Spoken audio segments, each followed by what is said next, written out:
ശരി, Shri N P Chekkutty, ഇപ്പോൾ തരൂരിന് ഒരു പിന്തുണയുണ്ട്, ജനപിന്തുണയുണ്ട് എന്നൊരു തോന്നലുണ്ട്. അത് തരൂരിനുണ്ട്, ഇതുവരെ ഉണ്ടായിരുന്നു. ജനപിന്തുണ മാത്രമല്ല, മുന്നണിയിൽ നിന്ന് തന്നെ ഒരു പിന്തുണ ഉണ്ടായിരുന്നല്ലോ. കേരളത്തിലൊരു സഞ്ചാരം ഉണ്ടായിരുന്നല്ലോ അദ്ദേഹത്തിൻ്റെ.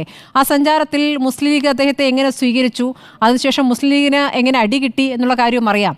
ഇന്നിപ്പോൾ ലീഗ് ഒടുവിൽ പ്രതികരിച്ചിരിക്കുന്നത് ഇങ്ങനെ ഈ രൂപത്തിൽ പ്രതികരിക്കുന്നത് ശരിയല്ല എന്ന ലീഗിൻ്റെ പ്രതികരണവും വന്നു കഴിഞ്ഞിരിക്കുകയാണ്. ഈ പറയുന്ന പോലെ തരൂരിന് വലിയ പിന്തുണയുണ്ട്. ഈ കോൺഗ്രസിനകത്ത് ഒരു അണികൾ അങ്ങനെ ഒഴുകിപ്പോകുന്ന വിധത്തിലൊരു പിന്തുണ യഥാർത്ഥത്തിൽ തരൂരിനുണ്ടോ?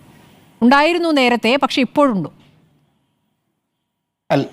അതെ, അത് യഥാർത്ഥത്തിൽ ശശി തരൂർ തന്നെ കളഞ്ഞു കുളിച്ചതാണ്.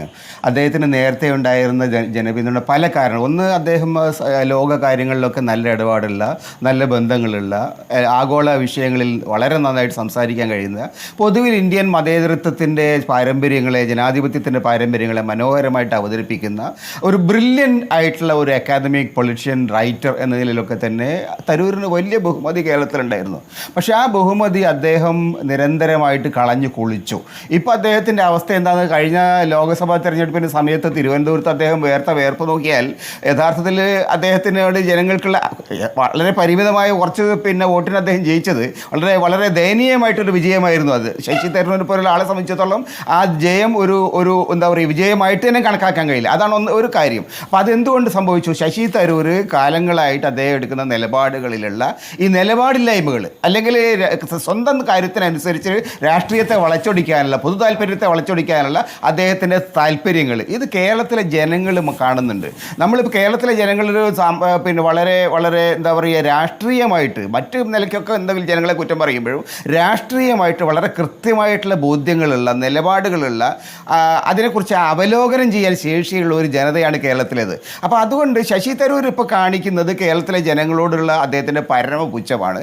അതുകൊണ്ട് തന്നെ ശശി തരൂരിനെ സംബന്ധിച്ചിടത്തോളം അദ്ദേഹം എന്തോ സർവേ നടത്തിയിട്ട് ഞാനാണ് ഏറ്റവും യോഗ്യൻ എന്ന് പറയുന്നതായിട്ട് കേട്ടു. അദ്ദേഹത്തിന് ആ സർവേ കേരളത്തിൽ എത്ര പേരുടെ പിന്തുണ അദ്ദേഹത്തിന് കിട്ടിയിട്ടുണ്ട്, എത്ര പേരുടെ സർവേയാണ് നടത്തിയത്, ആ സർവേയിൽ അദ്ദേഹത്തിന് കിട്ടിയിരിക്കുന്ന എന്താ പറയുക മാർക്ക് എത്രയുണ്ട്, അതൊക്കെ തുടങ്ങിയ കാര്യങ്ങളൊക്കെ വിശദീകരിച്ച് നോക്കേണ്ടതാണ്. പക്ഷേ ഞാൻ അതിൻ്റെ വിശദാംശങ്ങൾ കണ്ടിട്ടില്ല. പക്ഷേ വളരെ കൃത്യമായിട്ട് നമുക്ക് മനസ്സിലാക്കാൻ കഴിയുന്നത് തരൂരിനെ സംബന്ധിച്ചിടത്തോളം തരൂർ കേരളത്തിൻ്റെ പൊതുജീവിതത്തിൽ ഇപ്പോൾ അദ്ദേഹത്തിന് നേരത്തെ ഉണ്ടായിരുന്ന സ്പേസ് കളഞ്ഞു കുളിച്ചു. രണ്ടാമത്തെ പ്രശ്നമുള്ളത് അത് ഇൻ്റലക്ച്വൽ ആയിട്ടുള്ള, ഇൻ്റലക്ച്വൽ നിലപാടുകളിലുള്ള അദ്ദേഹത്തിൻ്റെ സത്യസന്ധതയും ചോദ്യം ചെയ്യപ്പെടുന്നത് ഒരു വളരെ പ്രധാനപ്പെട്ട വിഷയമാണ്. ഒരു ഇൻ്റലക്ച്വലിനെ സംബന്ധിച്ചിടത്തോളം, ഒരു രാഷ്ട്രീയ പൊതുക്കാര്യങ്ങളിൽ ഇടപെടുന്ന ഒരാളെ സംബന്ധിച്ചിടത്തോളം, ബുദ്ധിജീവിയെ സംബന്ധിച്ചിടത്തോളം രാഷ്ട്രീയമായ നിലപാടുകളെ പോലെ തന്നെ ഇൻ്റലക്ച്വൽ ഓണസ്റ്റി എന്നുള്ളത് പ്രധാനമാണ്. ആ ഇൻ്റലക്ച്വൽ ഓണസ്റ്റി അദ്ദേഹം ഇല്ല എന്നുള്ളതിന് തെളിവാണ് മോഡിയെ അതിശക്തമായിട്ട് വിമർശിച്ചുകൊണ്ട് വളരെ ശക്തമായിട്ട് പുസ്തകം എഴുതിയ ആൾ അദ്ദേഹം ഇപ്പോൾ മോഡിയുടെ എന്താ പറയുക ഇതാക്കുന്നു. അപ്പോൾ അത് നേരത്തെയുള്ള നിലപാടുകൾ ആണ് അദ്ദേഹത്തിൻ്റെ നിലപാടുകളായിരുന്നതെങ്കിൽ ഇന്ന് ആ നിലപാടുകൾ അദ്ദേഹം കൈവിടാൻ പാടില്ല.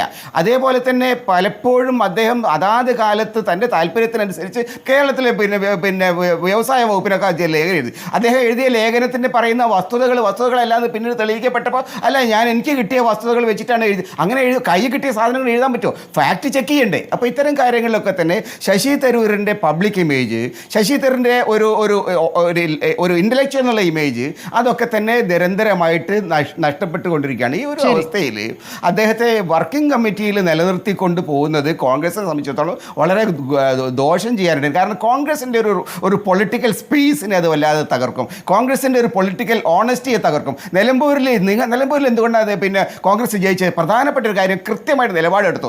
കോൺഗ്രസിൻ്റെ സ്ഥാനാർത്ഥിയുടെ നെക്കിട്ട് കയറാൻ ഒരുത്തനെയും സമ്മതിക്കുകയില്ല എന്ന് പൊസിഷൻ എടുത്തുകൊണ്ടാണ് കോൺഗ്രസ്സുകാർ മാത്രമല്ല സാധാരണക്കാരായ ആളുകളും കോൺഗ്രസിന് വോട്ട് ചെയ്തത്. ആ ഒരു നിലപാട്, ഒരു ശക്തമായ പൊസിഷൻ ഇത്തരം കാര്യങ്ങൾ എടുക്കുന്നില്ലെങ്കിൽ ജനങ്ങൾ ആ പാർട്ടിയെക്കുറിച്ച് ജനങ്ങൾക്കുള്ള ബഹുമതി കളഞ്ഞു കുളിക്കും എന്നതാണ്. നടപടി അടിയന്തരമായിട്ട് നടത്തേണ്ടതാണ് എന്നാണ് എനിക്ക് തോന്നുന്നത്.